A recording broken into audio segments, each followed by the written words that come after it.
Vamos abrir a palavra de Deus ou acompanhar aqui no telão. Josué capítulo 2. De Sitim enviou Josué, filho de Num, 2 homens, secretamente como espias, dizendo: andai e observai a terra e Jericó. Foram, pois, e entraram na casa de uma mulher prostituta, cujo nome era Raabe, e pousaram ali. Então se deu notícia ao rei de Jericó, dizendo: eis que esta noite vieram aqui uns homens dos filhos de Israel para espiar a terra. Mandou, pois, o rei de Jericó dizer a Raabe: faze sair os homens que vieram a ti e entraram na tua casa, porque vieram espiar toda a terra. A mulher, porém, havia tomado e escondido os 2 homens, e disse: é verdade que os 2 homens vieram a mim, porém eu não sabia de onde eram. Havendo-se de fechar a porta, sendo já escuro, eles saíram. Não sei para onde foram. Ide após eles depressa, porque os alcançareis. Ela, porém, os fizera subir ao eirado e os escondera entre as canas de linho que havia disposto em ordem no eirado. Foram-se aqueles homens após os espias pelo caminho que dá aos vales do Jordão. E havendo saído os que iam após deles, fechou-se a porta. Antes que os espias se deitassem, foi ela ter com eles ao eirado e lhes disse: bem sei que o Senhor vos deu esta terra, e que o pavor que infundis caiu sobre nós, e todos os moradores da terra estão desmaiados, porque temos ouvido que o Senhor secou as águas do Mar Vermelho diante de vós, quando saíeis do Egito. E também o que fizeste aos 2 reis dos amorreus, Sehom e Gog, que estavam além do Jordão, os quais destruístes. Ouvindo isto, desmaiou-nos o coração, e em ninguém mais há ânimo algum, por causa da vossa presença. Porque o Senhor vosso Deus é Deus em cima nos céus e embaixo na terra. Agora, pois, jurai-me, vos peço, pelo Senhor, que assim como usei de misericórdia para convosco, também dela usareis para com a casa de meu pai, e que me dareis um sinal certo de que conservareis a vida, e meu pai e a minha mãe, como também a meus irmãos e minhas irmãs, com tudo o que tem, e de que livrareis a nossa vida da morte. Então disseram os homens: a nossa vida responderá pela vossa, se não denunciardes esta nossa missão. E será, pois, que dando-nos o Senhor esta terra, usaremos contigo de misericórdia e de fidelidade. Ela então os fez descer por uma corda pela janela, porque a casa em que residia estava sobre o muro da cidade. E disse-lhes: ide-vos ao monte, para que porventura vos não encontrem os perseguidores. Escondei-vos lá 3 dias, até que eles voltem, e depois tomareis o vosso caminho. Disseram-lhe os homens: desobrigados seremos deste teu juramento que nos fizeste jurar, se vindo nós à terra não atares este cordão de fio escarlata, de corda vermelha, a janela por onde nos fizeste descer. E se não recolheres em casa contigo teu pai, tua mãe e teus irmãos e toda a família de teu pai, qualquer que sair para fora da porta da tua casa, o seu sangue lhe cairá sobre a cabeça, e nós seremos inocentes. Mas o sangue de qualquer que estiver contigo em casa caia sobre a nossa cabeça, se alguém nele puser mão. Também se tu denunciares essa nossa missão, seremos desobrigados do juramento que nos fizeste jurar. E ela disse: segundo as vossas palavras, assim seja. Então os despediu e eles se foram, e ela atou o cordão de escarlata à janela. Olha para a pessoa do teu lado e diga: a salvação está na corda vermelha. Queridos, o momento da história de Israel aqui é um momento crucial. Eles cruzaram o Jordão, e agora diante deles estava a cidade mais fortificada, a cidade mais poderosa de Canaã. Para vocês terem uma ideia, a muralha de Jericó podia correr uma biga em cima de tão larga que ela era. Acontece que o povo de Jericó estava apavorado, sabendo que os israelitas vinham lutar contra eles. E eles já tinham ouvido falar o que Deus fizera, quando o povo passou pelo Mar Vermelho com pés enxutos. E eles estavam apavorados. E Josué manda 2 espias. E a Bíblia diz que a missão deles era espiar toda a terra e trazer o relatório de tudo. Interessante, irmãos, que a Bíblia fala que eles foram lá para fazer isso, mas não fizeram. Porque a única coisa que eles fizeram foi entrar numa casa de uma prostituta. E logo que eles lá entraram, o rei soube que 2 israelitas estavam lá e mandou os seus soldados. Quando eles lá chegaram, arguíram a mulher: escuta, cadê os camaradas que vieram aqui? Não, eles já foram embora, não sabia que eles eram israelitas. Corre atrás deles que vocês ainda vão alcançá-los. E eles foram atrás. Acontece que ela estava escondendo os espias no eirado, no alpendre, literalmente na parte de cima da casa. E aí, quando foram embora os homens, ela chegou para eles e disse assim: olha, eu usei de misericórdia com vocês. Eu sei que o seu Deus é Deus em cima no céu e Deus na terra. Nós estamos apavorados. Vocês vão nos vencer, vocês vão nos derrotar. Mas eu te peço, quando vocês vierem, salva a minha vida e dos meus. Querido, é tão tremendo. No propósito de Deus, para os espias, não tinha nada a ver. Porque não tinha estratégia nenhuma. Jericó ia cair, não é porque eles iam trazer as estratégias de como o povo era ou não era. Deus nem permitiu que eles espiassem alguma coisa. Deus simplesmente mandou eles para a casa da prostituta que Deus queria resgatar. E eles entraram lá e ficaram lá e foram embora. E o único relato que eles trouxeram para Josué: olha, não deu para ver a terra, mas de uma coisa eu sei, o povo está apavorado. Ali haveria um confronto de reinos: o reino de Deus e o reino das trevas. O reino daqueles que adoravam a Yahvé, o Deus de Israel, e os idólatras, que adoravam os ídolos mortos, que não têm vida. Ali haveria uma guerra de ideologias. Ali haveria uma guerra de estilos de vida. E os povos dali estavam apavorados, só de ouvir falar do povo que serviu o Deus verdadeiro. Hoje, nós não temos que lutar contra ninguém. Nós não vamos ter que pegar em arma. Mas eu quero que você saiba que ainda hoje, todos nós aqui somos como Raabe. Porque nós habitamos num mundo que afronta Deus, que crê nos ídolos e não crê na verdade de Deus, que vive num estilo de vida das trevas, um povo que resiste à palavra de Deus.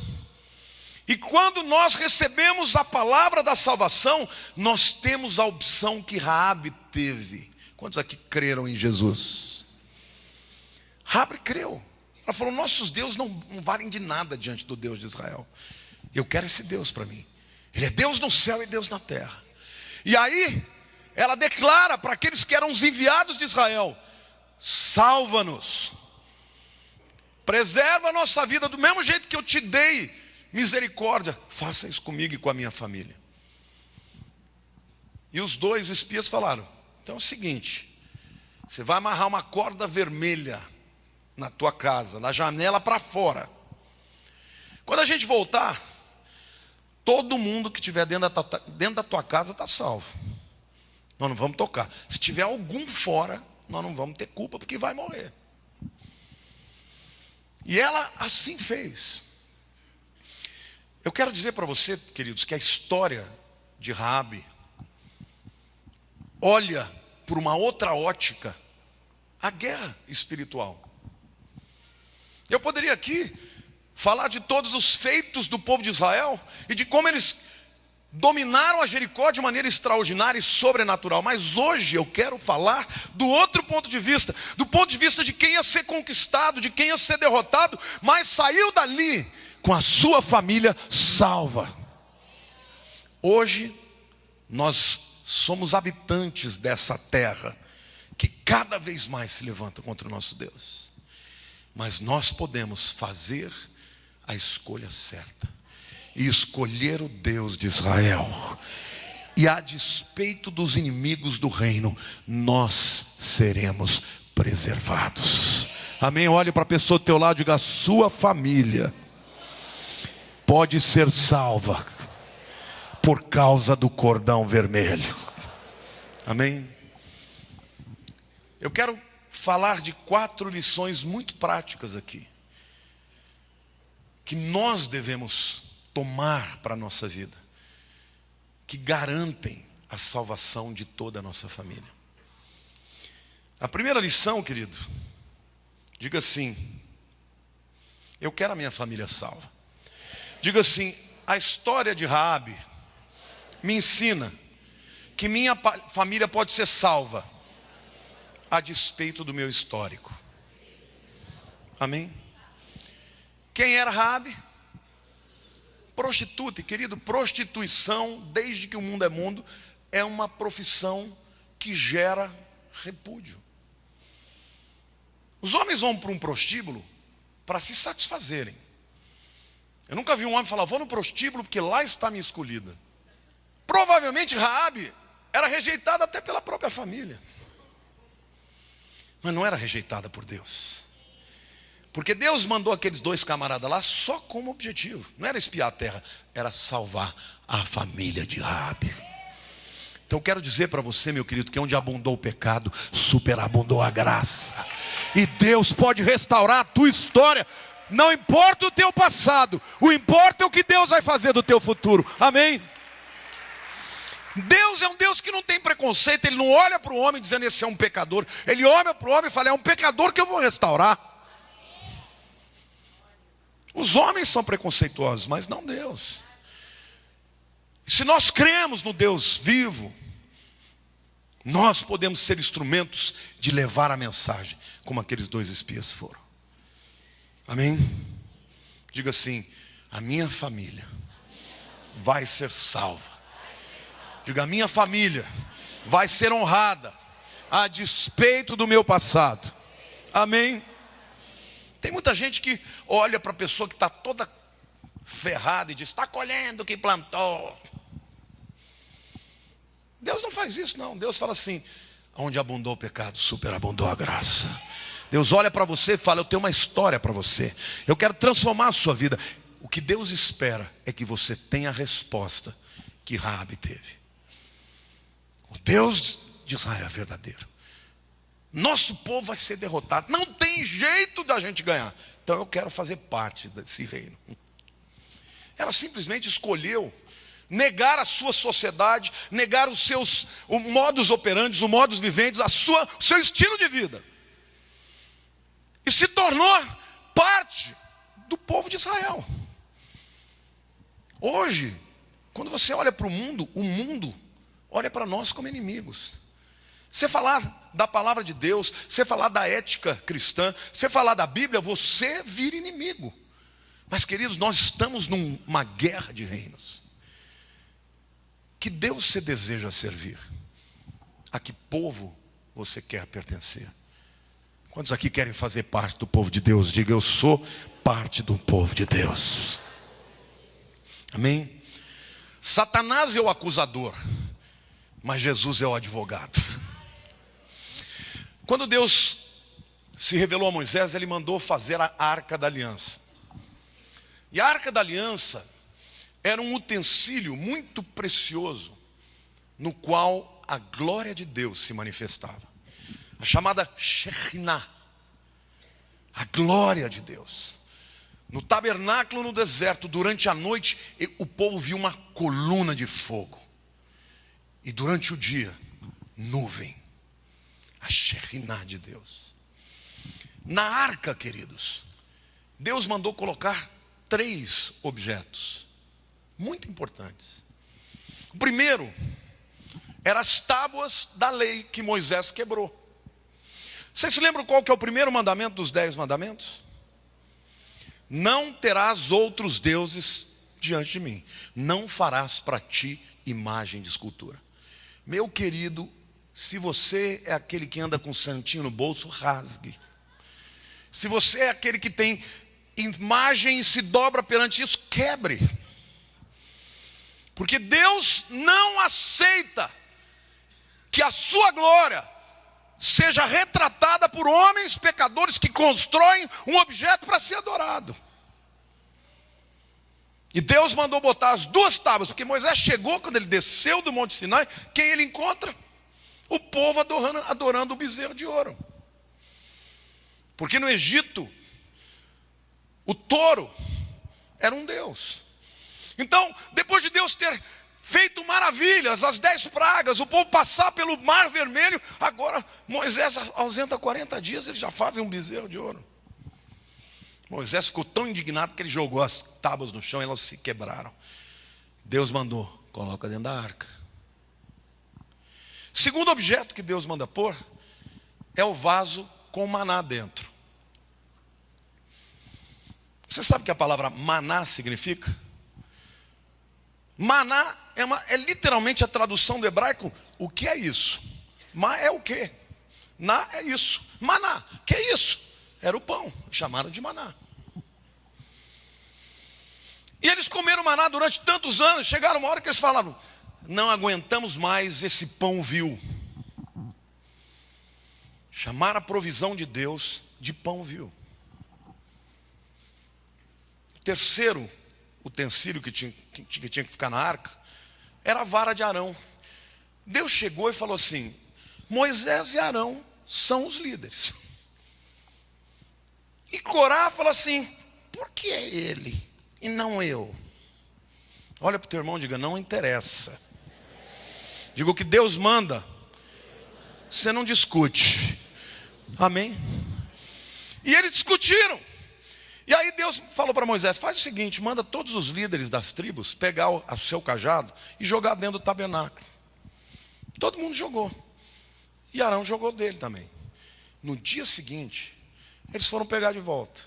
O de todo mundo continuava o mesmo cajado. O de Arão floresceu como se fosse uma vara de amendoeira.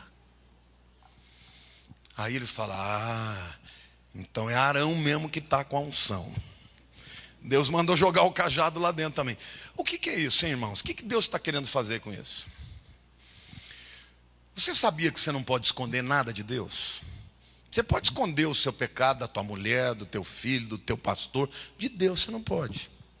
Porque Deus vê tudo. Só tem um lugar que Deus não vai ver o pecado. Dentro da arca. Porque dentro da arca, na arca tinha uma tampa chamada de propiciatório ou de assento da misericórdia. Quando o sumo sacerdote entrava e aspergia o sangue em cima do propiciatório ou do assento de misericórdia, Deus olhava para os 3 elementos que condenavam o povo de Israel e falava: não estou enxergando, eu estou enxergando o sangue. É daí que vem a palavra kippur, que é cobrir. Olhe para a pessoa do teu lado e diga: se você estiver debaixo do sangue, Deus não verá os seus pecados e exercerá de misericórdia. Amém? Você pode aplaudir o Senhor, dizer glória a Deus. Então é muito importante que você entenda que Deus, quando olha para um pecador, Ele já vê o pecador restaurado. Porque Ele mandou o seu Filho derramar o sangue, que é o verdadeiro propiciatório que nos cobre os pecados.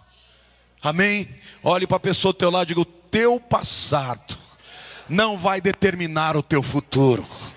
Diga: porque onde abundou o pecado, superabundou a graça. Aplauda o Senhor, diga aleluia, eu creio.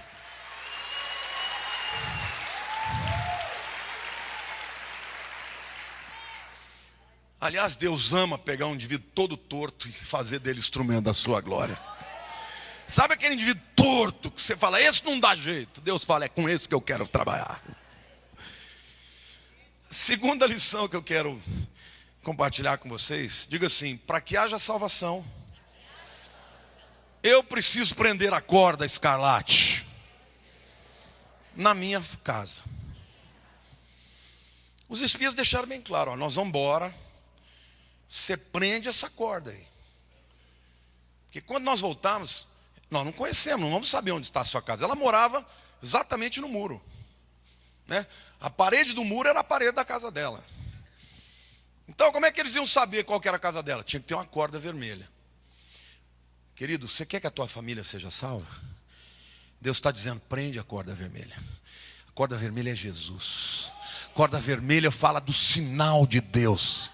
O que vai garantir a salvação da tua família, meu querido, não pense você, não é a sua inteligência, não é a sua filosofia, não são as suas estratégias. Às vezes o teu filho está te enfrentando, está te rejeitando, está rindo do evangelho. Quando ele ri, você vai para o teu quarto, dobra o joelho e fala, eu estou amarrando a minha corda. Essa corda vai garantir a salvação da minha casa.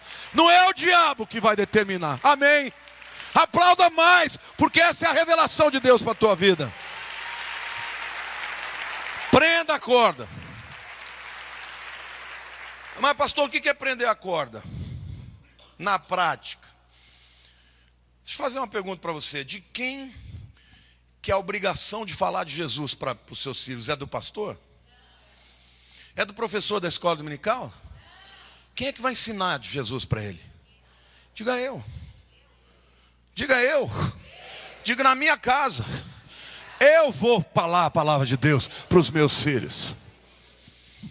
Eu contei nos 3 cultos, né? E quero contar nesse também. Eu só tenho uma filha, maravilhosa. A Érica foi crescendo e quando chegou na época da adolescência, ela vira e mexe começava a querer discutir, né, comigo, filosofia, questionar a nossa fé e tal. E muitas vezes eu entrava numa discussão com ela, quando o argumento não estava dando para ganhar no argumento, porque ela estava... Eu falava, ó, fica quieta que você não sabe nada. E muitas vezes eu a perdi por causa disso, né? Depois tive que pedir perdão e tudo. Mas eu não abri mão dela, não.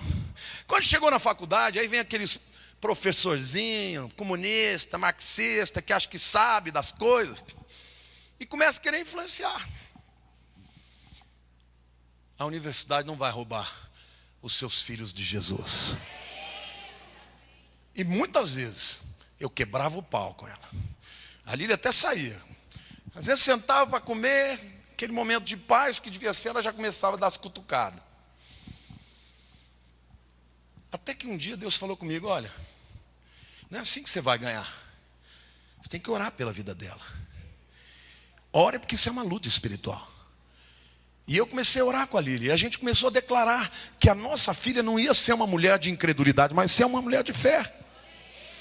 E Deus foi fiel, porque de uma hora para outra, ela começou a trabalhar na igreja, a servir a Deus, e começou a perceber que de fato só Jesus é a resposta para os nossos anseios mais profundos. Amém? Você pode até estar enfrentando resistência na tua família, mas continue a falar. Declare em voz alta para o diabo ouvir.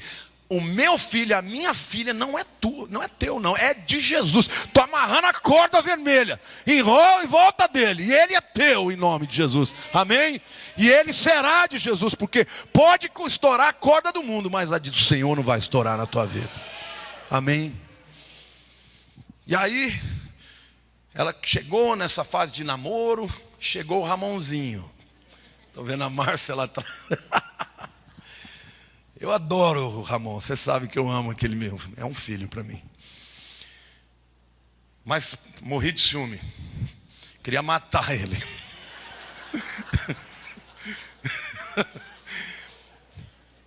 Mas ele era da igreja, era crente, chegou lá, falando todo, né? Pavãozão, loirão, de olho azul, mulherada dando em cima. Falei, vou deixar namorar, mas eu tenho que discipular. Vamos fazer discipulado. Aí veio a primeira semana aqui no meu gabinete. Li a Bíblia, preguei para ele olhando. Falei, ó, você vai ler esse texto aqui durante a semana que vem você vai me dizer as suas impressões. Passou uma semana, chegou, eu falei, e aí, o que você achou do texto? Ele não deu tempo de ler. Então, falei para ele, você vai ler o segundo texto e você vai me dar a impressão dos dois. Chegou na segunda semana, ele falou, mãe, quero te pedir desculpa, porque não deu para ler. Cheguei para ela e falei, termina esse namoro. Ah, por quê, pai? Eu falei, não, ele não quer nada com Deus. Para namorar você, para casar com você, minha filha, tem que ser crente até debaixo d'água. E foi uma guerra, né? Uma guerra. Que ela chorava de lá, ele chorava de cá. Ele foi na minha casa, quis me peitar, mas botei ele para fora. Foi um suru.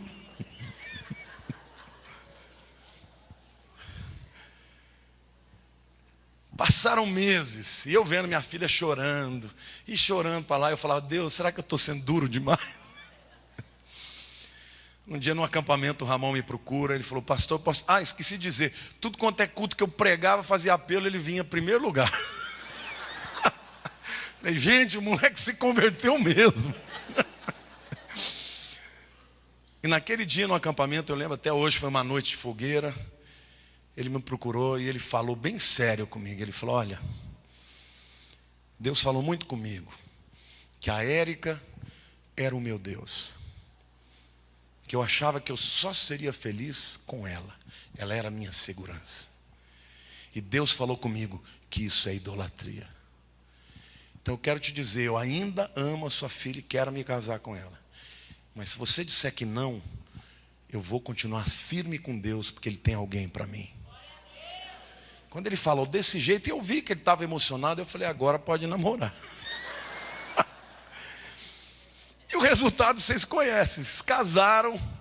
E hoje eu tenho muito orgulho do Ramon, do homem de Deus que ele é, porque ele é para minha filha o que eu sou para a mãe dela.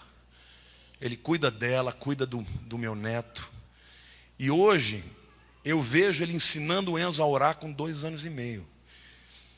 Outro dia até postei um vídeo muito engraçado, porque o Enzo é baterista, né? E o Ramon falou, pai, minha bateria quebrou.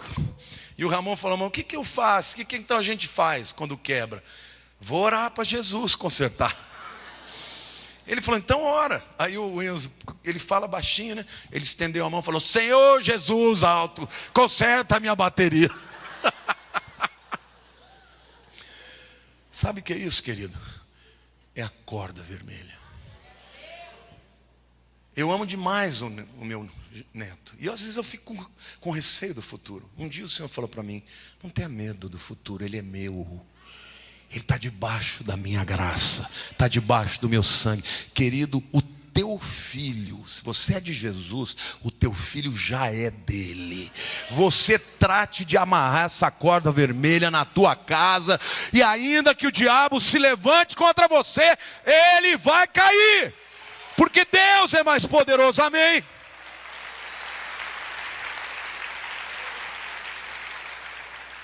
A gente tem que prender a corda vermelha. O que significa isso? Significa partilhar da nossa fé. Deuteronômio capítulo 6, o capítulo mais importante, é o chamado Shema Israel. Shema é ouça Israel. É o texto que vai dentro da mezuzá. Olha o que diz lá. Estas palavras que hoje te ordeno estarão no teu coração. Ele começa dizendo, Shema Israel, Adonai Eloheinu, Adonai Echad. O Senhor nosso Deus é o único Deus. E ele diz, estas palavras estarás no teu coração, tu as inculcarás a teus filhos, e delas falarás assentado em tua casa, e andando pelo caminho, e ao deitar-te e ao levantar-se. Fale de Deus para seus filhos, fale para a sua família. Querido, tem muito pai querendo ser amigo de filho. Teu filho não precisa de um amigo, ele precisa de um pai, de uma mãe. Porque muitos amigos eles vão ter, mas um pai e uma mãe. Olhe para a pessoa do teu lado e diga, você tem filho ou filha? Amarra o cordão sobre ele e fale de Deus para ele. É desse jeito que ele vai ser salvo. Querido, você não tem ideia do poder de influência de um pai e de uma mãe. Todo filho chega um momento que ele quer ter uma ruptura com os seus pais. Ele quer pensar do jeito que ele pensa, ele quer decidir a vida dele. Mas o pai fica desesperado, achando que ele não é mais importante. Ao contrário, o que você pensa vai formar a mentalidade dos seus filhos. Então, ao longo da sua vida, fale de Deus, fale de Cristo. Deixe para Ele a verdade inexorável de que só através do Senhor Jesus nós podemos ser bem-sucedidos. Olha para a pessoa do teu lado e diga assim: o diabo quer tirar tudo de você, mas se você amarrar a corda vermelha na tua casa, ele não vai prevalecer. Amém? É promessa de Deus.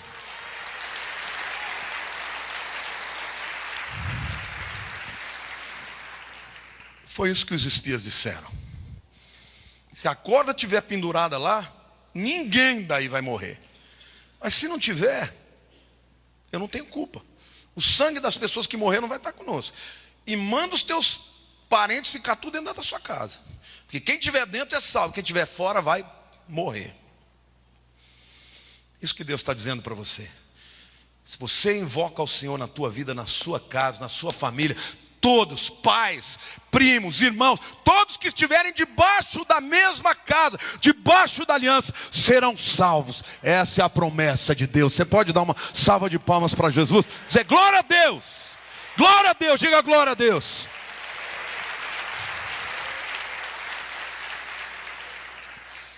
A terceira lição que eu quero trazer para vocês é que a corda vermelha determinou o acesso de salvação daquela casa.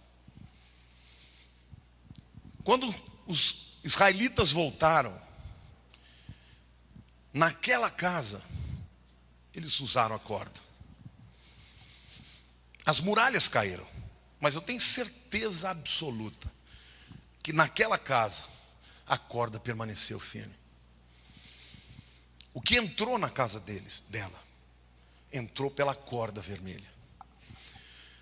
Se você, meu querido, quer preservar a sua família,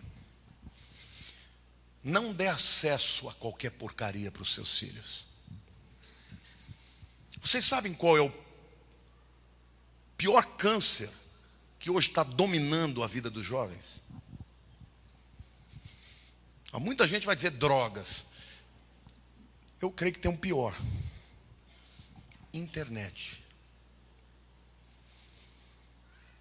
Vocês não têm ideia de quantos jovens viciados em pornografia não conseguem ter um relacionamento sexual com a esposa.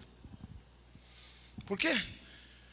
Como é que funciona o sexo? Você sabe como é que funciona fisiologicamente falando?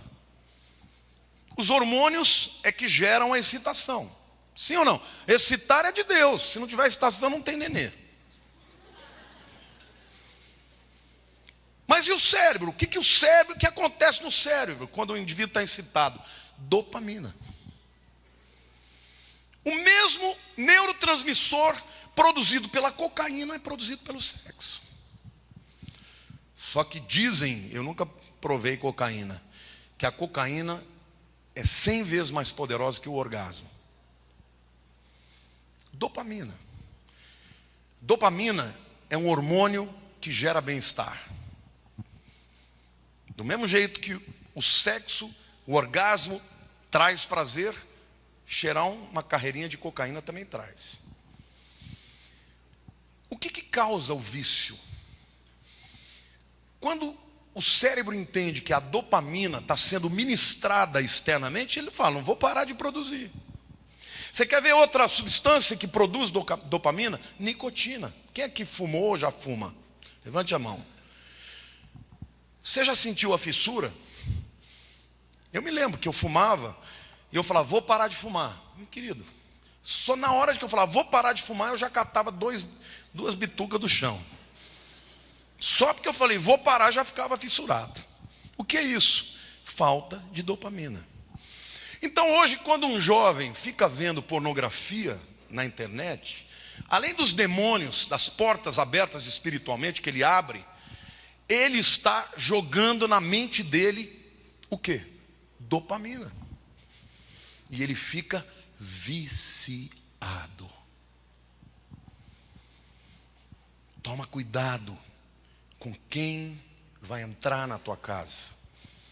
Você sabe que, por exemplo, grande parte, essa é uma discussão que hoje os psicólogos, os sociólogos têm dito, fala-se muito, né, sobre a homossexualidade como sendo uma coisa nata. Você sabe que a maioria das pessoas que têm tendência para a homossexualidade foram, de alguma maneira, violadas na infância? O menino, 4, 5 anos, vem lá o titio, bonzinho, que merece tomar uma cacetada, e mexe no órgão dele.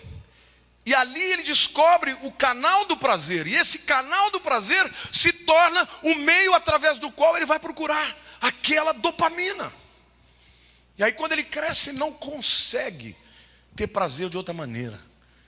Porque vocês se lembram quando eu falei dos neurotransmissores que provocam a construção de estruturas físicas no cérebro?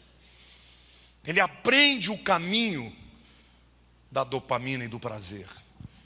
Como o outro vai usar droga, o outro vai usar o cigarro, o outro vai usar a internet.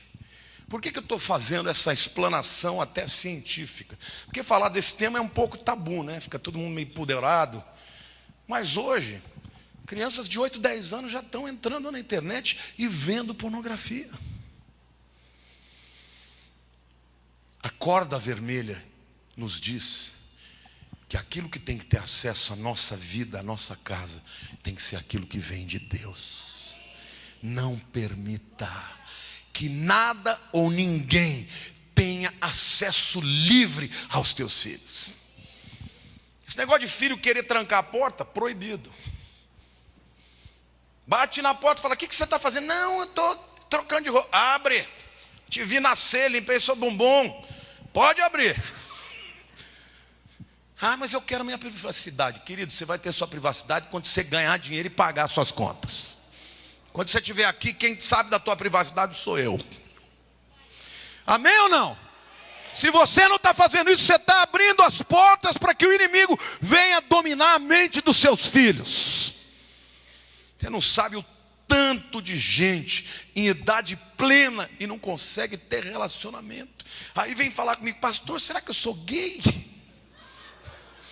Não, querido, você não é gay não, você está com a tua mente cheia de cadeias e Jesus quer libertar você dessas coisas, para você ter prazer com a mulher da tua mocidade, e ponto. Amém, aplauda o Senhor, diga: eu quero ter uma vida limpa.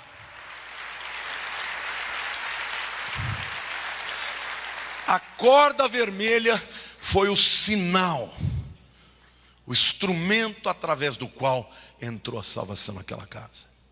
E ela representa Jesus e o que Jesus significa para você. Do mesmo jeito que o camarada, para largar um cigarro, tem que sofrer.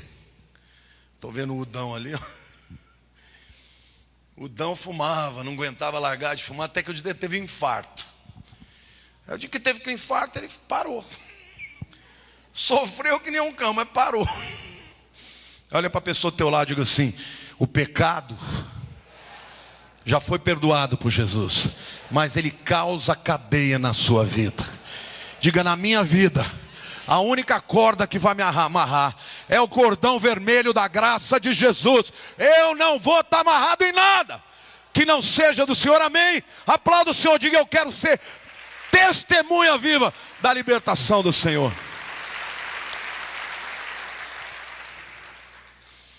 A quarta verdade, simples, mas tremenda na nossa vida,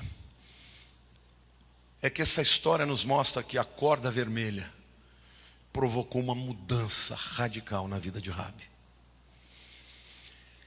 O que o Evangelho faz é isso, meu querido. Ele muda as vidas.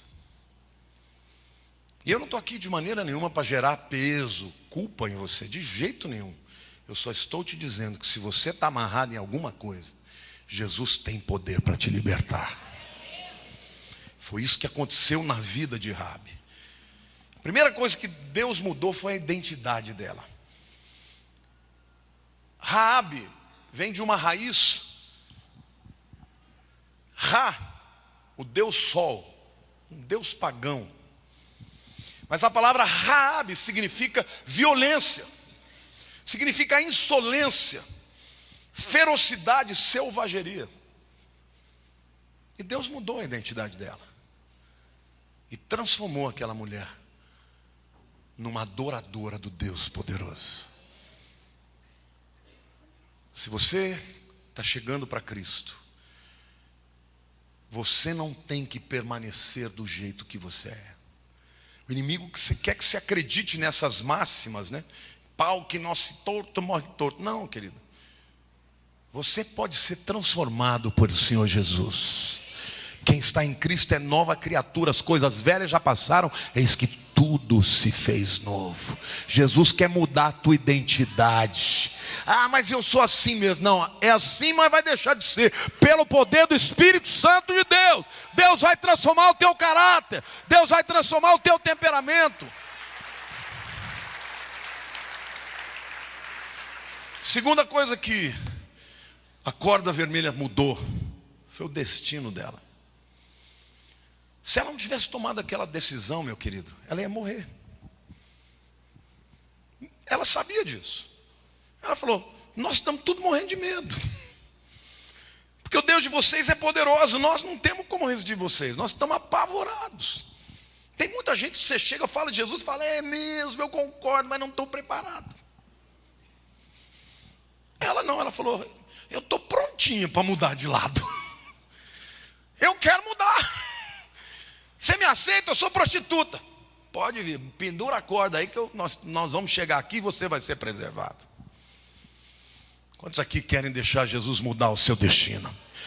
A Bíblia diz que Satanás é o dominador desse século, é o príncipe desse mundo. A Bíblia diz que ele domina sobre o império das trevas, mas a Bíblia diz que Jesus, ele nos transportou do império das trevas para o reino do Filho do seu amor. O teu destino foi transformado o dia que você entregou a vida para Jesus. Olha para o irmão do lado e fala: eu não sei você, mas eu vou morar no céu. Diga: já pendurei minha corda e eu vou morar no céu. Sobre a minha casa está a marca da salvação, é o sinal da salvação. Amém? Aplauda o Senhor, diga: eu creio.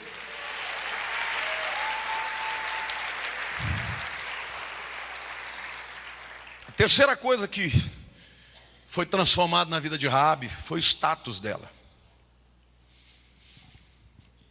Raabe era prostituta. E os rabinos e o Talmude, que são os escritos que falam da tradição oral, dizem que um daqueles dois homens que subiram lá, dois espias entraram na casa dela. Um deles era um príncipe de Judá. O nome dele era Salmão. E ele se apaixonou por Raabe e se casou com ela. Então a mulher de muitos homens passou a ser uma mulher de um homem só. A prostituta se transformou numa mulher honrada. E na genealogia de Jesus, em Mateus capítulo 1, querida, eu não sei se você sabia, mas naquele tempo mulher não valia quase nada. Isso Jesus também transformou, mas naquele tempo a mulher não valia nada. Tanto é que você vê, quando Mateus escreve a genealogia, ele só bota homem. A mulher que carrega na barriga e bota o nome do fulano. Mas 4 mulheres foram citadas. Só 4, na genealogia de Jesus inteira. A primeira delas foi Tamar. Uma jovem que foi violentada pelo próprio meio-irmão. Isso é uma vergonha para uma mulher naquele tempo. A segunda é Raabe, uma prostituta, que se casou com Salmão e teve um bisneto muito famoso, chamado David. A prostituta se tornou a bisavó do rei Davi e a antecessora do rei Jesus. Vocês já imaginaram o que seria o destino daquela mulher se ela não fizesse aquela decisão? Se tivesse filhas mulheres, prostitutas. Se tivesse filhos homens, provavelmente desajustados, transviados, revoltados. Porque ninguém gosta de falar, no que tua mãe trabalha? Minha mãe é senhora da vida. E no entanto, o destino dela mudou. Já pensou? Casou-se com um homem honrado, foi a bisavó do rei Davi e a antecessora de Jesus. Sabe por que Deus foi buscar Raabe? Porque Jesus veio para se identificar com os pecadores. E dentre esses tinha Ruth, uma moabita amaldiçoada, Raabe, uma prostituta. Olhe para a pessoa do teu lado e diga assim: o dia que você amarrar a corda vermelha na tua casa, o teu destino será transformado. Amém, queridos? Quantos creem que Deus pode fazer esse milagre na tua casa, na tua família, nas pessoas que você ama? Basta que você fale da salvação.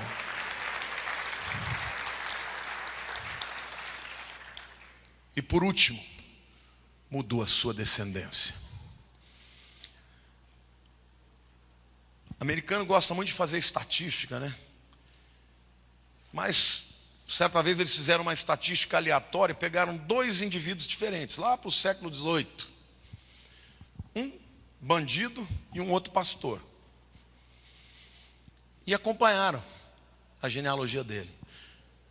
Na família dos bandidos só tinha tranqueira. Assassino, ladrão, estuprador, tudo isso. Na família do pastor tinha engenheiros, advogados e até um presidente da república.